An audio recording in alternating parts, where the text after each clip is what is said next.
Husband caught in a love affair happening inside a palace in the clouds during a thunderstorm, and I swear you can laugh if you want because when I first heard myself say it out loud, to the woman at the bakery who accidentally put my sourdough into a bag with someone else's name, I sounded like one of those callers on late-night radio that the host humors for ratings. I'm Kira, 31, a weather analyst for a regional news station, which is the kind of job that makes people blame me personally when it rains on their picnic, and until 3 months ago the wildest thing I'd done professionally was tell a mayor to cancel a fireworks show because the wind shear would send rockets straight into his dignity. Here's the thing about loving weather for a living, you don't get surprised by clouds. They behave, inconsistently but within a family of habits. They roll in like guests, they sulk, they break apart. They do not build palaces. On the night everything tilted, the radar lit up like stained glass, a supercell climbing the sky, anvil-headed, charged like gossip. I was at home half watching a documentary about lightning myths and half washing wine glasses we save for promises. My husband Eli had texted at 6, running late client thing, don't wait up. He's an engineer, the kind of man who says tolerances in real life and means it. We'd been married 4 years. Our fights were middle shelf, dishes, in-laws, the way he sighs when I overdramatize storms even though my drama is a warning label. At 9, our cat Thimble did the alarming thing where she stared at the ceiling like a ghost had borrowed the light fixture. I followed her gaze and felt it before I saw it, the odd hummed pressure, the subtle change in the house's breathing. We lived in a 6th-floor walk-up near the river, and when storms came we understood each other. The windows rattled and I talked to them gently. But this was not windows. This was something overhead.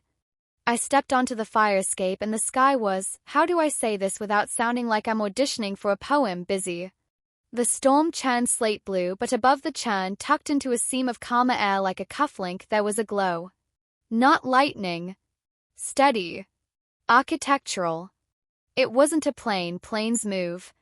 It wasn't a helicopter, helicopters announce themselves with a thumping heart. This was a smear of warmth held in one place, a lantern tucked in cold. And then my phone buzzed with an alert from a network I didn't subscribe to. I looked down expecting another neighbor group complaint about recycling etiquette. It was an airship traffic advisory, encrypted, the kind of thing I only saw at work when the city shared with the station so we wouldn't tell people a UFO was stealing their dog. The advisory was brief, altitude 11,000 feet, quadrant B7. Maintain corridor clear for Nimbus guest conveyance.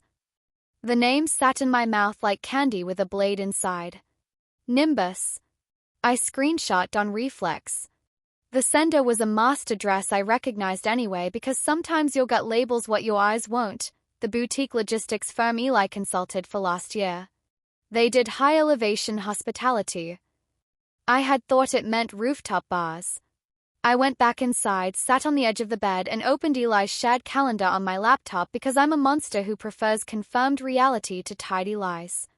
His 9 to midnight block was labeled Site Test, Tower 3. I clicked the location. Coordinates only, arrogant. I fed them into a map and watched the pin drop in the river, half a mile out, right under where the cloud glow held steady like a crown. You know the part in a heist movie where the orchestral strings get tight and a team you didn't know was a team becomes one? That happened, except the team was just me and a pair of trail shoes and the knot I make with my hair when I mean it. The rain started as a distraction and then remembered itself and got to work. I yanked on a jacket, grabbed my handheld radio and the thermal binoculars I bought used from a storm chaser who moved to Florida for love, and I ran. The stairs insulted my lungs. The street hustled me along with garbage steam and the faithful wail of someone else's emergency. I cut through the empty lot where the kids build temporary kingdoms out of pallets, past the shuttered pier bar, down the slick metal steps to the municipal dock, and I stood there listening to Water Remember Thunder and told myself not to be cinematic. The glow was bigger from the dock. The storm boiled around it without touching. That's not unusual. Storms have layers, updraft, downdraft, that heavenly highway called the inflow notch. But this looked curated. I lifted the binoculars and almost fell into the river. The lens pulled a shape out of darkness, a dirigible, yes, but not the gray cigar of history. More like a luminous spine holding aloft an entire building made of softened edges and expensive intentions. Windows arced like smiles. A deck wrapped around its middle with railings that ghosted in and out of cloud. The envelope above was translucent, lit from within like a moon figured it could be warmer. And on the side, tastefully minimal, the word Nimbus. There was a smaller glow descending, an elevator, a capsule on cables twinkling like a little ornament. It was coming down toward the river. Toward this dock. People say I knew, as if knowledge arrives like a single arrow. It didn't. It was a thicket. A lurch. My palms slicked the binoculars. I said Eli's name out loud into the wind and felt foolish for giving sound that job. The capsule kissed the water with the elegance of money. A door slid open. Two people stepped out under the shelter of an umbrella that didn't belong on Earth. Its underside glowed, shedding a softness on their faces like consent. One, Eli. He had his client face on, the relaxed watchfulness that looks like charm through a curtain. Two, a woman I recognize from exactly one angle because I am not lucky. Mara Lynn. She's a designer whose buildings make magazines sigh. She had done a museum last year that looked like it had grown from frost. She was a rumor in our apartment once, a name Eli dropped into a story about maybe a project, nothing yet. She was also laughing at something he'd said, the kind of easy laugh that a fence can't interrupt. I could have stayed on the dock and thrown my heartbreak into the river and watched it try to swim. I didn't. I said his name again, louder than a person should during a thunderstorm, and both heads turned and I watched recognition paint Eli's face with colors I wasn't ready to name. The umbrella drifted up as if it belonged to a different gravity. Mara's eyes found mine, fast and exact. She did not look away. That small mercy, I didn't expect it. She snapped something to the capsule with 2 fingers and it hummed like a cat with good manners, and then she stepped forward and said, "Kira," like we were in a bakery line and she'd just realized we went to the same school. "I'd ask what this is," I said over the rain, "but I have a theory and it's rude." Eli tried my name in 4 different registers and the sound broke every time. I held up a hand like I do to interns when a radar returns and their mouths run ahead of sense. "Don't," I said. "Just don't talk until you're sure which version of the truth you're applying for." Mara's expression changed microscopically, an architect remeasuring a doorway after deciding it should let through a piano. "Would you come up?" she said. "It's safer. The electrical field is tree-high here. If a woman invites you into the sky the night you catch your husband handling her laughter," I said mostly to myself, "you say yes because you want the tour of the crime." I stepped into the capsule and the door side closed and the river retreated like a curtain, and suddenly I was a floor lamp in a bubble rising through rain toward a palace I had no intention of forgiving. Inside the dirigible, palace is not hyperbole. The air held that expensive hotel neutrality that pretends it learned your favorite smell at a conference. Soft carpeting that did not deserve my shoes. Walls like the inside of a pearl. The windows were confidence, they did not hark or hint, they framed. Lightning laced the horizon in precise beats, and the rain on the envelope sounded like 1,000 tiny animals sipping. I wanted to hate it for its gentility, and I wanted to press my face to the glass and say, "Oh." Mara led without performative deference. "This way," she said. Eli followed a step behind me, mouth open the way a person walks through a museum and realizes their life has been curated by smaller rooms. We entered a long gallery with a ceiling so subtly arched I didn't notice it until my shoulders dropped. On one side, a bar where a bartender was polishing something round because movies taught him how to be seen. On the other, a row of alcoves like privacy had been designed into conversation instead of locked doors. The people were dressed the way wealthy people dress when they've been told a storm will be attending, elegant knits that pledged allegiance to texture. The windows showed the storm as theater. Every time lightning stitched the air, the whole collection of humans paused like someone had said grace. Mara stopped in an alcove and turned to face me fully. "I'm not going to insult you," she said, which is a sentence you only believe when it proves itself over time. "I'm going to show you what we built and then you can decide where your anger belongs." "I carry multi-tools," I said. "There's room." She nodded to Eli. "Tea." She didn't look at me to ask if I wanted it, she looked at him and he moved. He returned with 3 cups, and the invisible string between his hand and hers became visible just for me because I needed that cruelty apparently. I left my cup untouched so it could be my witness. She unrolled plans on the table with the authority of a person used to blueprints and choices. Nimbus, she said, was a dare. Could we build stability in an unstable medium? Could we make safety float? Could we host a conversation where no one can leave without admitting the sky has opinions? She pointed to cross-sections that would make a grad student weep. We don't pierce the anvil, we skirt it in the shelf. There's a sweet band between tantrum and lull. We sit there. The envelope is lead, helium, then a hybrid shell, then a conductive mesh that persuades lightning to behave. She tapped the page where someone had drawn little arrows that I wanted to hate. We give charge a path. We borrow the storm's rules. And in this borrowed conversation, I said, my husband's ring becomes optional. Eli winced like a hinge with a story. Mara watched me instead of him, which felt like respect or arrogance. They are cousins. The first time Eli came up, she said, it was to fix something that had an urgent preference for not being fixed. A control relay that had an ego. He worked in a harness with sleet tattooing his neck, and he told the wind to take a number without raising his voice. I like competent men, she added, simple as a weather fact. Lots of us do, I said. It's almost as if competence shouldn't make you available. The hurt in my mouth felt like a chipped tooth I kept poking. She didn't apologize. She did worse. She told the truth. We started with admiration. We kept going because the work here is too beautiful to do alone. We didn't plot to humiliate you, we failed to consider you as urgently as this machine required considering. She folded her hands, architect neat. Do you want me to tell you I'll give him back? He isn't an umbrella. Lightning walked along the horizon like a saint with a lantern. The air in the gallery shifted. People stood to watch the core of the storm pass to our north, a cathedral of water holding its breath. My breath found its old rhythm from the studio. In through the nose, out through the mouth, measure, name, worn. I turned to Eli. Do you love her? I asked. The stupid, usable question. His eyes did what eyes do when a man is outnumbered by his own honesty. I love this, he said, short and raw. I love what I am here, inside something that could fall apart and doesn't because I kept my promise to the bolts.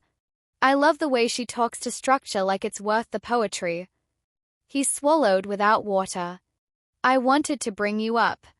I didn't know how to stop making a museum of it first so you wouldn't see the scaffolding. Scaffolding is all I ever see, I said, tired past my bones. You married a woman who thinks cathedrals are the least interesting part of churches. Mara touched the plan with a fingertip, a small admission that her hand needed something to do. This wasn't fair, she said. We built a room where weather could be watched, and we watched ourselves instead badly. A bell chimed somewhere politely. The pilot's voice came through the speakers, low and practical. Cell's translation has accelerated. All guests, please move inward from the north gallery. Everyone moved like well-designed water. You can tell a room has good bones when it empties without resentment. The windows darkened a degree, a subtle kindness. Mara rolled the plans, slid them into a case as if our conversation could be kept for later. Come, she said, not to command but because asking would have been rude in a storm. There's a central observation ring that will make your professional heart cry. I followed because I never refuse an education. We walked into a circular room with a floor that gave slightly underfoot like every step had been apologized for in advance. The ring was windows all the way around, the air measured and fair. Outside, the storm rehearsed its chaos with choreographed devotion. You could see the updraft tower, the place where warm air sprinted into cold and made trouble. Lightning forked and the sound arrived like a long drumroll shared by the entire planet. It was like being inside a throat the size of weather. People gasped in the tones that only rich people can afford, beautiful surprise without fear. I stood at the glass and lifted my hand. My reflection lifted hers, a woman who suddenly looked like she'd been told the train was cancelled and decided to walk the tracks anyway. Eli came up behind me and stood just close enough for old habit to suggest a story, not close enough to let it right itself. Mara stood to my left, and for a moment the three of us shared silence like a table. You built a miracle, I said finally, because confession is a tool and I'd been trained to use it on myself. But you treated it like a secret instead of an invitation. I didn't know how to invite you without asking you to love it the way I do, Eli said, truth making his words clumsy. And I hate the part of myself that thinks my awe is more valid than yours. Mara's gaze stayed on the lightning. Storms make people imagine they can be forgiven for scale. We weren't, she said. We still aren't. The pilot's voice again, bright with that performative calm that makes everyone behave. We're going to stage an atmospheric offering. The room buzzed with that rich person excitement I judge and also understand because I like to watch nature be nature as much as the next hypocrite. An assistant in a uniform that pretended not to be a costume brought out a small bowl. Mara smiled despite herself. I saw pride soften her mouth. It's harmless, she told me. Just charged vapor, a little ionized mist. It makes the lightning dance along the mesh. She glanced at my face. You allowed to be delighted. The offering drifted through vents, the faintest sparkle in the air. Outside, a blue vein glow traced the skin of the ship, the electric equivalent of a flattered cat arching into a hand. The room made an O sound in unison. The storm answered with a bright, branching laugh across the sky. For a second I cried, and I was petty enough to be mad at myself for it. The world is terrible, and here I was, moved by a party trick. But it wasn't a trick. It was good design asking chaos to show its frill. I wiped my face in a way that didn't ruin the waterproofing on my mascara and turned to my husband. You have to choose, I said, conversational, like a person ordering coffee in a language she learned at a bus stop. Not between us like we're a coin. Between secrecy and a life. If you want this, I gestured to the palace we didn't deserve, you don't get me by default. You get me by consent and it will be noisy. If you want me, you bring this into the day or you goodbye it with an adult spine. But you don't get to love me in a basement and her in a cloud. He looked like a man asked to step onto a rope bridge and told to leave his shoes behind. I want, he began and stopped the way a pilot stops when all the instruments are screaming and you have to choose which alarm gets the first hand. I want you, he said, finally plain. And I want a version of this that doesn't make my hands shake with shame. He turned to Mara. I can't do it with you like this. Mara nodded once, elegant even in her loss. Fair, she said. Also late. She held his gaze for the respectful amount of time and then released it onto the table like you return a borrowed book with your favorite passages dog-eared. I'm not a villain, she told me quietly. I'm a woman who builds rooms above weather and invites the wrong men to hear them breathe. If you ever want to come up without him as a professional inquiry, I'll leave your name with the desk. She put a card in my hand I didn't look at because dignity can't read in storms. We descended in the capsule, the three of us facing three different corners of ourselves. On the dock, the rain eased, the way a conversation ends when everyone involved remembers they have to work in the morning. Eli and I walked home without touching, and that was almost kinder than reaching for the habitual rope. In the kitchen, Thimble jumped onto the counter and meowed at me with the full skepticism of a creature who thinks people are loud for a living. I fed her like a truce. We separated for a while, which is a phrase that contains prayer and paperwork. He moved into a sublet with a view of a billboard that sells watches to people who measure time differently. I watched the sky more and watched my phone less. I went to therapy and said palace in a neutral tone until my therapist smiled in a way that made me forgive her for how well her chair fit my back. I started teaching a weekly class on storm safety at the community center. 15 kids came the first night and one grandmother who turned out to know more about lightning than I did because she grew up in a house with a tin roof and respect. Mara emailed me once a month later with a set of schematics and a question about shear at high altitude that she could have asked anyone. I answered it because it wasn't a test, it was a professional courtesy offered by a woman who had decided to believe I belonged in the room when weather did. We didn't become friends. We became two people who can share a diagram without bleeding on it. Eli came back when he brought me a folder labeled choice. Inside, his resignation letter from Nimbus, signed and dated, a job offer from a firm that does civil work in unglamorous places, a list titled What I Will Not Hide Again with 3 items and a lot of margin. He looked older in a way that made me less lonely. "I'm not asking you to forget," he said. "I'm asking you to interview me for the part of the man who knows how to be married with weather." I set the folder down and poured tea because we're not dramatic, we're durable. We talked for 3 hours about chores and calendars and how I can show up in the house without growing fangs. We made rules and broke 2 before breakfast and rewrote them with fewer adjectives. We didn't move back in that week, we tried weekends first like a test flight. We let boring be the miracle. We kissed with the awkward tenderness of people who have learned their own weight distribution.